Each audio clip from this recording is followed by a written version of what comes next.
Jai Hind friends, welcome to the YouTube channel of Youth Gurukul. Today in this video we will discuss important general awareness questions for 18th September. Okay, so without wasting time, let's move to the first question of the day. हाल ही में कौन सा देश नवंबर में पहला बौद्ध सम्मेलन आयोजित करेगा? Recently, which country will organize the first Buddhist conference in November? And your options are Bharat, Bhutan, Tibet या चीन. तो इसका जो राइट आंसर है वो है भारत, यानी अपना देश भारत जो है वो नवंबर में पहला बौद्ध सम्मेलन आयोजित करने वाला है। ओके, तो ये कहाँ करने वाला है? ये बिहार के नालंदा विहार, ये जो आपको पिक्चर में दिख रहा है यहाँ पर इस बौद्ध सम्मेलन का आयोजन होगा। ओके, चलिए, और हमारा जो देश है भारत ये सम्मेलन पहली बार करने जा रहा है। चलिए चलते हैं आज के फर्स्ट क्वेश्चन की तरफ। हाल ही में विश्व रोगी सुरक्षा दिवस कब मनाया गया है? When has the world patient safety day been celebrated recently? And your options are 15 सितंबर, 16 सितंबर, 17 सितंबर या इनमें से कोई नहीं। तो इसका जो राइट आंसर है वो है 17 सितंबर। ओके, तो प्रतिवर्ष 17 सितंबर को विश्व रोगी सुरक्षा दिवस मनाया जाता है। जैसा कि आप लोगों को पता है, जो दिवस के क्वेश्चंस होते हैं वो आजकल के एग्जाम्स में बहुत पूछे जाते हैं, तो हमें जो दिवस के क्वेश्चन है उन पर थोड़ा ज़्यादा फोकस करना है। ओके, चलिए चलते हैं सेकेंड क्वेश्चन की तरफ। हाल ही में 2020 में भारतीय शहरों में महिलाओं के खिलाफ अपराध में कितने प्रतिशत की कमी आई है? What is the percentage reduction in crime against women in Indian cities recently in 2020? Okay, and your options are 19%, 24%, 21% या 18%.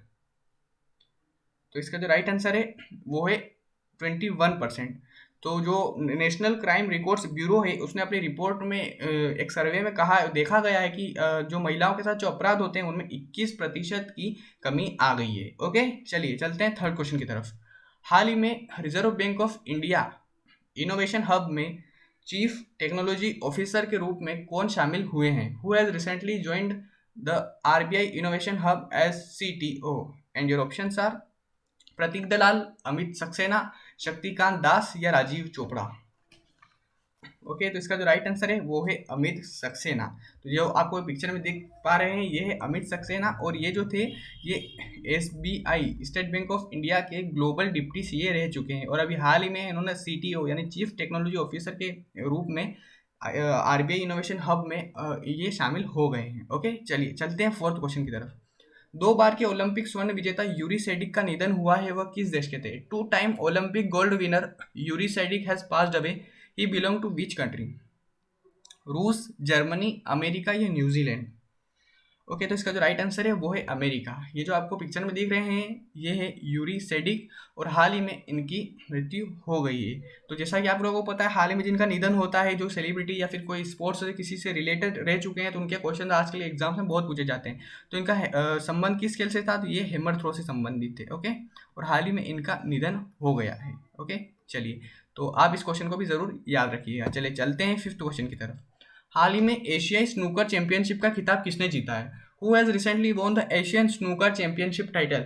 And your options are Pankaj Advani, Amit Panghal, Ajit Kumar या आमिर सरखोश। ओके, तो इसका जो राइट आंसर है वो है पंकज आडवाणी। ये जो आपको पिक्चर में दिख रहे हैं ये है पंकज आडवाणी, और इन्होंने लगातार दूसरी बार एशियाई स्नूकर चैंपियनशिप का खिताब जीत लिया है। ओके, तो ये बहुत अच्छी बात है। चलिए चलते हैं सिक्स्थ क्वेश्चन की तरफ। हाल ही में नई दिल्ली में रक्षा मंत्रालय के 2 नए दफ्तरों का उद्घाटन किसने किया है? Who has recently inaugurated 2 new officers of the ministry of defence in New Delhi? And your options are Nirmala Sitharaman, Narendra Modi, Rajnath Singh या अमित शाह?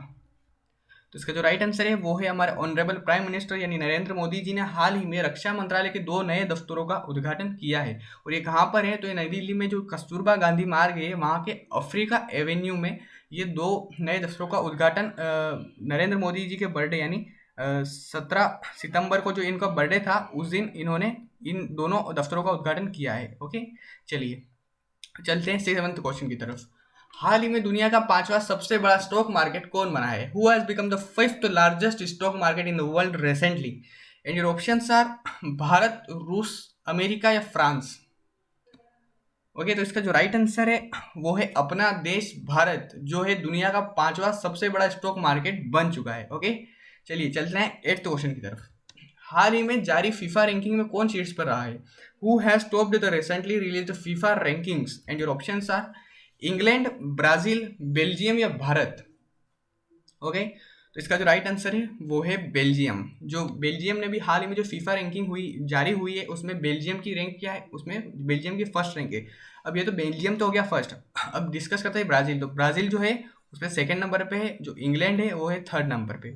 और अगर हमारे देश की बात करें तो ये है 107 नंबर पे, ठीक है, इंडिया 107 नंबर पे रैंकिंग में। ओके, चलिए चलते हैं ब्राज़ील के बारे में कुछ जानते हैं, सॉरी बेल्जियम के बारे में। तो बेल्जियम की जो कैपिटल है वो है ब्रुसेल्स, और यहाँ की जो करेंसी है वो है यूरो, और यहाँ जो प्राइम मिनिस्टर है वो है अलेक्जेंडर डी क्रू।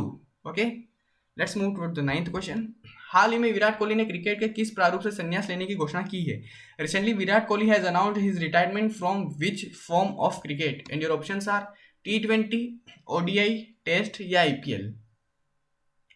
ओके, तो हाल ही में T20 की कप्तानी से जो हमारे विराट कोहली जो आपको पिक्चर में दिख रहे हैं, इन्होंने अभी जो जैसे कि T20 वर्ल्ड कप होने वाले हैं, तो वो कब से कब होंगे? वो होंगे 17 अक्टूबर से लगाकर 14 नवंबर तक। तो इसके बाद वो जो है T20 की कप्तानी से संन्यास ले लेंगे। ओके, चलिए चलते हैं 10th क्वेश्चन की तरफ। हाल ही में किसने US आधारित कोडिंग प्लेटफॉर्म टिंकर का अधिग्रहण किया है? Who has recently acquired US based coding platform Tinker and your options are Byju's, Unacademy, TCS या इनमें से कोई नहीं। ओके, तो इसका जो राइट आंसर है वो है बायजूस। ये जो बच्चों को वगैरह जो कोडिंग सिखाने का ये कोडिंग प्लेटफॉर्म है TYNKER टिंकर, और इसका जो अधिग्रहण वो हाल ही में किसने किया है? वो किया है बायजूस ने। ओके, चलिए चलते हैं लास्ट क्वेश्चन की तरफ, जिसका आंसर आपको कमेंट बॉक्स में देना है। हाल ही में टाटा स्टील ने CO2 कैप्चर करने के लिए भारत का पहला प्लांट कहाँ चालू किया है? Where has Tata steel recently commissioned India's first plant to capture CO2 carbon dioxide and your options are Ranchi, Dhanbad, Jamshedpur या भुवनेश्वर। ओके, तो उम्मीद करते हैं इस क्वेश्चन का आंसर आप कमेंट बॉक्स में जरूर देंगे। Okay, at last thank you so much for watching the video. Please like, share and subscribe.